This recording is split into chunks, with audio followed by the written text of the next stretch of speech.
Alright guys, Brian from JT.Spartacus here.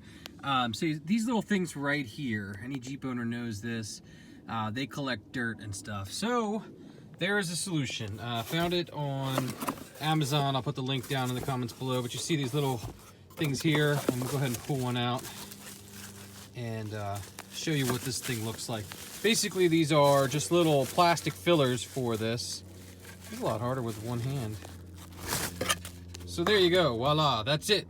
So real quick, I'll just, I'm trying this with you for the first time, so I have not done this at all. They pretty much just clip right on there. I have to play around with them a little bit in regards to that, but that's pretty much it. I'm gonna go ahead and quick do those and then show you what it looks like. Okay, so this is apparently a rear one. So the rear ones look like this, and the front ones, let's go around over here, look like this.